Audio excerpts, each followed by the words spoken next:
دعا مسلمان میں عقیدہ توحید پختہ کرتی ہے، اور دعا اس دولت کا نام ہے جو صرف مومن کے پاس ہے، کافر کے پاس نہیں۔ نبی پاک علیہ السلام نے فرمایا الدعاء صلاح المومن، دعا مومن کا ہتھیار ہے، کافر کے پاس یہ ہتھیار نہیں ہے۔ مومن جب اپنے مالک کے حضور دعا مانگتا ہے نا، دنیا میں آپ کسی سے زیادہ مانگے تو وہ ناراض ہو جاتا ہے، وہ کہتا ہے بھائی تو نے تو کام بنا لیا ہے، کل بھی دیا تھا، پرسوں بھی دیا تھا، روز روز تجھے کون دے؟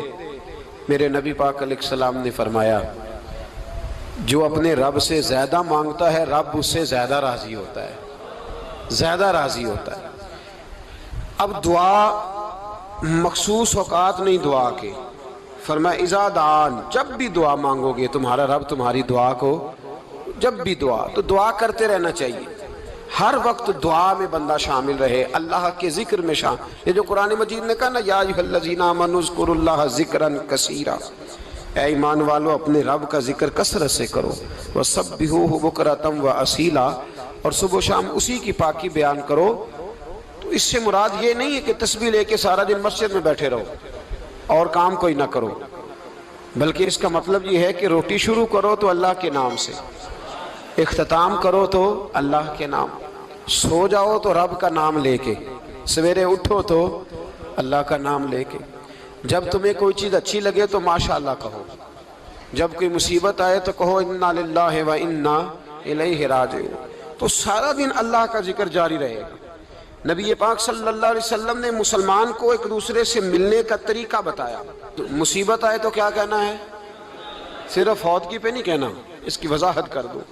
کوئی بھی الذین اذا اصابتہم مصیبہ، جب بھی کوئی مصیبت آئے اللہ کے بندے کہتے ہیں ہم اللہ کی طرف سے آئے ہیں اور اللہ کی طرف ہی ہم نے لوٹ جانا۔ تو میرے عزیز ہر وقت اللہ کا ذکر جاری رہے گا، ہر وقت زبان پہ رب کریم کا۔ دیکھیں نا نبی پاک علیہ السلام نے ہمیں ملاقات کا طریقہ بتایا۔ ایک صحابی آئے تو انہوں نے آ کے کہا السلام علیکم، نبی پاک علیہ السلام نے فرمایا رب تعالیٰ نے اسے 10 نیکیاں عطا فرمائی ہیں۔ دوسرے آئے تو انہوں نے کہا السلام علیکم ورحمۃ اللہ، تو محبوب فرمانے لگے، امام بہقی نے اس کو لکھا ہے، محبوب فرمانے لگے رب کریم نے اسے 20 نیکیاں عطا فرمائی۔ ایک اور آئے، عرض کیا السلام علیکم ورحمۃ اللہ وبرکاتہ، محبوب فرمانے لگے اللہ نے اسے 30 نیکیاں عطا فرمائی۔ اچھا اس کا مطلب کیا ہے؟ السلام علیکم، تم پر سلامتی ہو۔ سادہ ترجمہ یہ ہے کہ تم سلامت رہو، تم سلامت رہو، ورحمۃ اللہ وبرکاتہ، تم پر اللہ کی رحمت بھی ہو اور اس کی برکتیں بھی ہو۔ وہ کیا کہتا ہے؟ وہ کہتا ہے وعلیکم السلام، تم پر بھی سلامتی ہو، ورحمۃ اللہ وبرکاتہ، اللہ کی رحمت ہو اور اس کی۔ یہ جو مسنون دعائیں ہیں نا جو حضور نے ہمیں دعائیں سکھائیں ہر موقع پہ، ان کا کمال دیکھیے۔ اب ایک مسلمان نے آتے کہا السلام علیکم، اس کا مطلب کیا ہے؟ تم پر۔ اب وہ جھگڑا کرے گا اسے مارے گا، اس کا مال چھینے گا؟ اس نے تو آتے ہی کہا ہے تم پر سلامتی ہو۔ تو جو سلامتی کی دعا دینے والے ہیں وہ جیب تھوڑی کاٹیں گے، وہ غبن تھوڑی کریں گے، ڈاکہ تھوڑا ڈالیں گے۔ اسلام نے لفظ ہی وہ سکھایا ہے کہ فرمایا جب تم نے ملنا ہے تو تم نے دعائیں کرنی ہیں ایک دوسرے کے لیے۔ اب ہمارے ہاں نئے نئے لفظ آ گئے، ٹیلی فون اٹھایا تو کہا ہیلو، اس کا کیا ترجمہ ہے؟ کون ہے، اس کا کیا ترجمہ ہے؟ جی جناب، اس کا کیا مطلب؟ ہم نے دیکھا بڑے بڑے سمجھدار لوگ السلام علیکم کی بجائے کہتے ہیں کیا حال ہے۔ بھئی کیا عجیب بات ہے، بھئی کیا حال ہے کا کیا مطلب ہوا؟ وہ بعد میں کرنے کی بات ہے۔ اور کچھ تھوڑا سا جو ادیب ہیں، جو بیچارے حروف کے پیچ و تاب میں رہتے ہیں، وہ کہتے ہیں آداب عرض ہے۔ وہ کیا ہوتا ہے جی؟ اسلام نے دعا سکھائی ہے السلام علیکم، یہ کتنی خوبصورت دعا ہے۔ جب آپ گھر کے اندر داخل ہوئے تو آپ نے دعا دی السلام علیکم، یہ دعا دی آپ۔ ایک صحابی حاضر خدمت ہوئے، عرض کی یا رسول اللہ صلی اللہ علیہ وسلم میرے گھر میں غربت رہتی ہے، کیا کروں؟ نبی پاک علیہ السلام نے فرمایا جب بھی گھر جایا کرنا گھر والوں سے سلام لیا کر، گھر والوں سے کیا کہا کر؟ السلام علیکم، جب بھی گھر جائے۔ یعنی گھر آیا، اب گھر والوں نے بتایا کہ ماچس کی ڈبیا تو لے آؤ۔ اب یہ دکان کونے پہ تھی گھر والے پہ، وہاں سے ماچس کی ڈبیا لے کے واپس گیا تو کہنے لگا السلام علیکم. پھر گھر والوں نے کہا ہو بتانا یاد ہی نہیں رہا، چینی بھی ختم ہو گئی ہے. تو یہ پھر گیا چینی لینے، لوٹ کے آیا تو کیا کہا؟ جب اللہ چاہتا ہے تو کہے، جب اللہ کے رسول چاہتے ہیں تو کہے. اس کا ترجمہ یہ ہے کہ تو کہہ، تو سلام لے. اللہ رسول چاہ رہے ہیں کہ تو سلام لے تاکہ تیرے گھر میں سلامتیاں ڈال دی جائیں. تو فرمایا سلام لینی ہے تو نے، اور ساتھ تو نے اس طرح کرنا ہے کہ 3 دفعہ سورۃ اخلاص کو پڑھنا ہے. امام قرطبی نے اس کو لکھا ہے. اس نے کہا حضور غربت بڑی ہے. غربت بڑی ہے تو کہ وظیفہ بتائیں. فرمایا جب بھی گھر جاؤ سلام لو اور 3 دفعہ سورۃ اخلاص پڑھو. وہ صحابی کہتے ہیں میں پکا ہو گیا.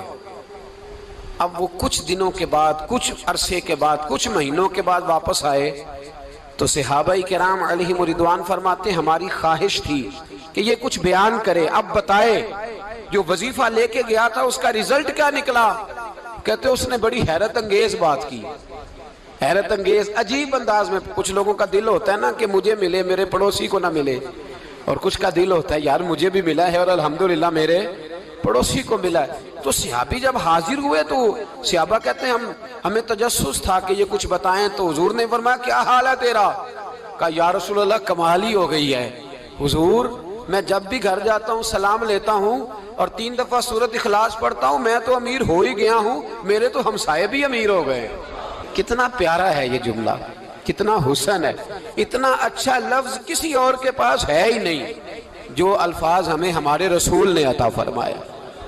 اس کو اپنائیے، اس کو اپنائیے. یہ الگ بات ہے کہ لوگ مطلب کے لیے سلوٹ کر لیتے ہیں بڑا سارا، لیکن مطلب کے لیے نہیں. جس کو جانے اس سے بھی سلام لیں، جس مسلمان کو نہیں جانتے اس سے بھی. تو نبی پاک نے ہمیں مسنون دعائیں سکھائیں. رات کو جب سونے لگیں اللہ کے رسول صلی اللہ علیہ وسلم نے ہمیں دعا سکھائی. حضور نے فرمایا جب سونے لگو تو مسلم شریف میں فرمایا تم نے یہ دعا پڑھنی اللہم باسمک اموت و احیا. تم نے کہنا اے اللہ میں تیرے نام پر مرتا ہوں اور تیرے نام پر جیتا ہوں. نبی پاک صلی اللہ علیہ وسلم نے ایک حدیث میں فرمایا کہ یہ جو نیند ہے نا یہ موت کی چھوٹی بہن ہے، یہ موت کا ایک حصہ ہے. جس طرح انسان سو جائے تو کوئی خبر نہیں ہوتی کیا ہو رہا ہے، بالکل وہ اٹھا ہے تو اس نے کہا ہو یہ کیا ہوا. سو جاتا ہے نا آدمی، اسے خبر نہیں ہوتی. اوہو میں نے تو 11 بجے اٹھنا تھا، یہ تو 3 بج گئے. اب اسے خبر نہ رہی. سوتے ہوئے لوگ چوری کر لیتے ہیں. بلکہ اس طرح بھی ہوتا ہے کہ آدمی نے گکھڑ اترنا تھا، وہ پنڈی سے آ رہا تھا لیکن وہ سویا ہوا تھا. آنکھ تب کھلی جب کاموں کی آ گیا تھا. اب اس کا اس پر زور ہے تو فرمایا کیا پتا اب تو کھل گئی کاموں کی، جا کے لاہور جا کے کسی جگہ پہنچ کے تو یہ بھی ممکن ہے کہ کھلے ہی نہ. نیند ہی موت کا سبب بن جائے تو کہہ کے سو کہ یا اللہ تیرے نام پہ سو رہا ہوں.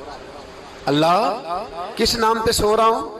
یار اگر ہم ان دعاؤں کا حسن سمجھے مت اللہم باسمک اموت و احیا، یا اللہ میں تیرے نام پہ سوتا ہوں اور تیرے نام پر اٹھتا ہوں. گویا کہہ رہا یا اللہ میری نیند بھی تیرے فضل سے ہی ہے، اور اگر آنکھ کھل جائے تو وہ بھی تیرے فضل سے ہی ہے. کتنا اعلیٰ نبی پاک علیہ السلام نے انداز سکھایا. اور پھر بخاری شریف میں حدیث موجود ہے، فرمایا جب اٹھو تو کہو الحمدللہ الذی احیانا احیانا بعد ما اماتنا والیہ النشور. فرمایا جب تم سو کے اٹھو تو پھر کہو اے اللہ ساری تعریفیں تیرے لیے، تمام تعریفیں جس نے ہمیں موت کے بعد حیات دی. موت کے بعد فرمایا احیانا بعد ما اماتنا، ہمیں مرنے کے بعد گویا اللہ کا شکر ادا کر کے آنکھ کھل گئی. دیکھیں کس طرح اسلام مسلمان کو اللہ کے ساتھ جوڑتا ہے. فرمایا شکر کر، آنکھ کھل گئی. کہ یا اللہ تیرا شکر ہے تو نے موت کے بعد ہمیں دوبارہ حیات عطا فرمائی، یہ شکر ادا کرو. گویا تم یہ نہ کہنا کہ میں اٹھ گیا ہوں تو میرا کمال ہے، یہ نہ سمجھنا میں اٹھ گیا ہوں تو میں بڑا پابند ہوں، جب میں ارادہ کر لوں کہ میں نے 11 بجے اٹھنا ہے تو پھر میں اٹھ جاتا ہوں. یہ نہ کہنا کہ یہ الارم بڑا اچھا ہے، یہ مجھے اٹھا لیتا ہے. ذہن کے اندر خیال کر کہ نیند تو موت کی طرح تھی، یہ جو میں اٹھ گیا ہوں تو اپنے رب کے فضل سے اٹھا ہوں. جو میں اٹھ گیا ہوں، جو ابھی اٹھے ہیں وہ تو بول دینا کم از کم کہ میں اپنے رب کے فضل سے اٹھ گیا. تو دعا سکھائی. پھر دیکھیے نبی پاک صلی اللہ علیہ وسلم نے فرمایا جب تم بیت الخلاء میں جاتے ہو نا، واش روم میں جاتے ہو، تو گندی چیزیں ہوتی ہیں وہاں، شیطان ہوتے ہیں، جنات ہوتے ہیں، یہ گندگی پہ ہوتے ہیں۔ جب تم واش روم جاؤ، بیت الخلا جائے، تب بھی دعا مانگو۔ کیا دعا مانگو؟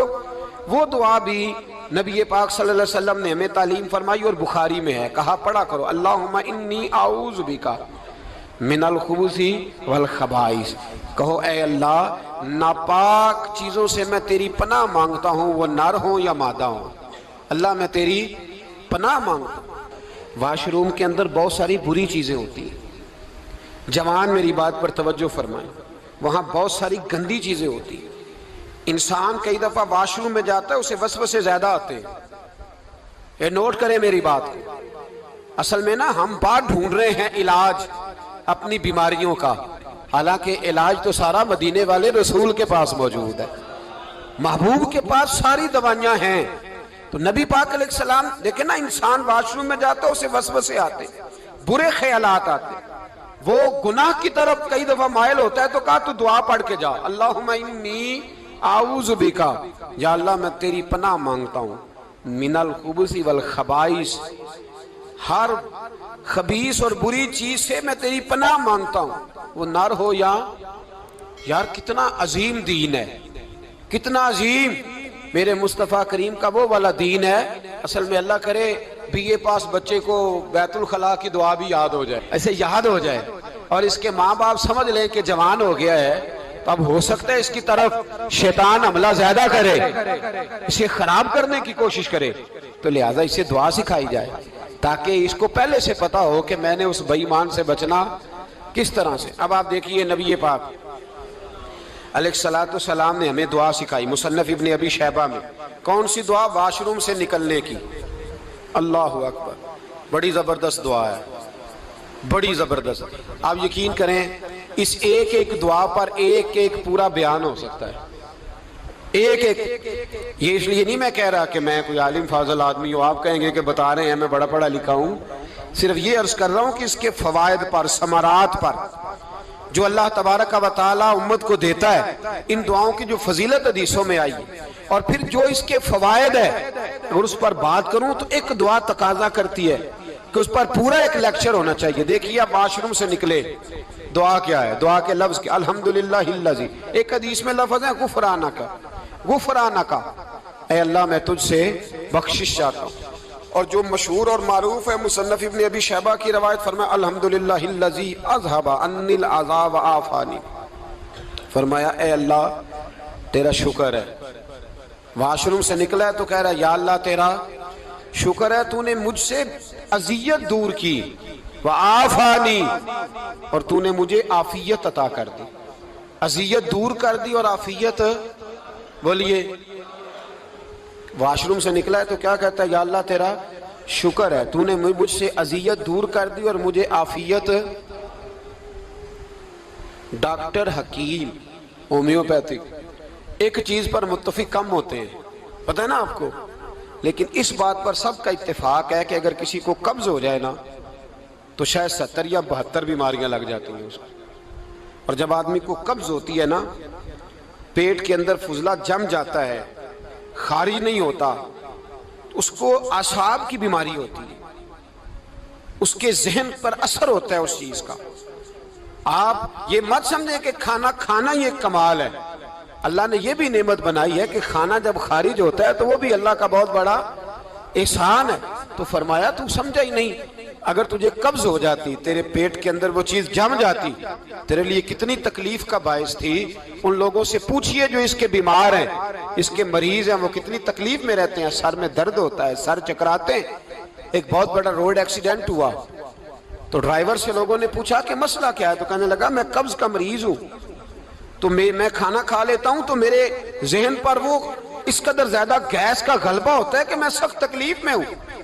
نبی پاک علیہ السلام نے ہمیں سمجھایا اور بتایا کہ سمجھ لو یارو، کھانا کھانے کی نعمت تو اللہ نے تمہیں عطا فرمائی ہے، لیکن کھانا کھانے کے بعد اس کا اخراج بھی اللہ کی بہت بڑی نعمت ہے، تو اللہ کا شکر ادا کرو۔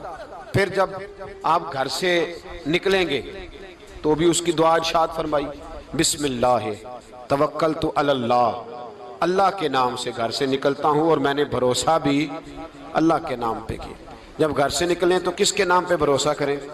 بولیے۔ حضرت رابعہ بصریہ رحمت اللہ علیہا آپ تشریف لے گئیں حج کرنے، جس دن واپس آئیں اپنا اونٹ کہہ گئی جاتی دفعہ، کہنے لگی اللہ میں تیرے حوالے کر کے جا رہی ہوں، اور بسم اللہ توکلت علی اللہ، بھروسہ بھی تیری ذات پہ۔ جس دن واپس آئی نا اسی دن کسی نے بتایا کہ اماں آج ہی تیرا اونٹ مر گیا ہے، تو اونٹ کے سرانے کھڑی ہو کے کہنے لگی مولا میں تو تیرے نام پہ تیرے پہ بھروسہ کر کے گئی تھی، تیرے حوالے میں تو تیرے گھر گئی تھی۔ تو لوگ کہتے ہیں اماں کے منہ سے لفظ نکلے تو اونٹ زندہ ہو کے کھڑا ہو گیا ہوں۔ تو اماں کہنے لگی نہیں تمہیں ہی غلطی لگی ہے، مرا ہی نہیں تھا، پہلے سے ہی موجود تھا، وہ اپنی کرامت بھی نہیں ظاہر ہونے دی۔ تو بھائی گھر سے نکلیں تو کس لفظ پر کہ یا اللہ میں تیرے بھروسے پہ نکل رہا ہوں میں، اس کے دو فائدے ہوں گے، ایک تو آپ اللہ کی امان میں جا رہے ہیں، اللہ کی امان میں آ رہے ہیں، اور دوسرا جس گھر کو آپ چھوڑ کے جا رہے ہیں اسے بھی اللہ کی امان میں دے کے جائیں۔ تو کتنا لذت والی دعا ہے جو نبی کریم علیہ السلام نے ہمیں سکھائی۔ اب ذرا حدیث سنیں خوش ہو کے، دیکھیں حضور نے دعا سکھائی، فرمایا جب دیکھ لو نا کسی کو ہنستا ہوا، کیا کرتا ہوا؟ ماشاءاللہ آپ تو ہنسنے لگے۔ جب کسی کو ہنستا ہوا دیکھو تو کہا کرو اضحک اللہ سنک، یہ دعا یہ بخاری ہے، فرمایا دعا مانگا کرو جب کسی مومن کو ہنستے ہوئے دیکھو تو دعا مانگو اضحک اللہ سنک، اللہ تجھے ہنستا ہی رکھے، اللہ تجھے، بولیے، جل نہ جایا کرو کہ میں پریشان ہوں تو یہ ہنس کیوں رہا ہے، جھلا نہ کرو، بلکہ کیا کہا کرو اللہ تجھے ہنستا رکھے، اللہ تجھے۔ نبی پاک صلی اللہ تعالیٰ علیہ وآلہ وسلم نے فرمایا، ترمذی میں حضرت اسامہ بن زید رضی اللہ تعالیٰ عنہ سے حدیث مروی ہے، حضور نے فرمایا جس نے کسی کے ساتھ احسان کیا اور جس پر احسان کیا، اگر اس نے یہ دعا پڑھ دی نا جزاک اللہ خیرہ، تو فرمایا اس نے اللہ کی بھی پوری حمد کر دی اور محسن کا صحیح شکریہ بھی ادا کر دیا۔ کیا کہنا ہے؟ جزاک اللہ، اللہ تجھے بہترین جزا عطا کرے۔ اس کا ترجمہ کیا ہے؟ اللہ تجھے بہترین، کیونکہ حضور فرماتے ہیں من لم یشکر الناس ولم یشکر اللہ، جس نے بندوں کا شکریہ ادا نہیں کیا اس نے اللہ کا بھی شکریہ ادا نہیں کرنا۔ تو کیا کہنا چاہیے؟ جزاک اللہ خیرہ۔ اور اگر اماں کہتی ہو بچوں کو انگریزی سکھانی ہے تو کیا کہنا ہے؟ پھر شکریہ ادا کرنے میں کیا کہنا ہے؟ Thanks, thank you. او خدا کے اس کا ثواب کتنا ہے؟ بولے انگریزی ایک زبان ہے، اس کو زبان ہی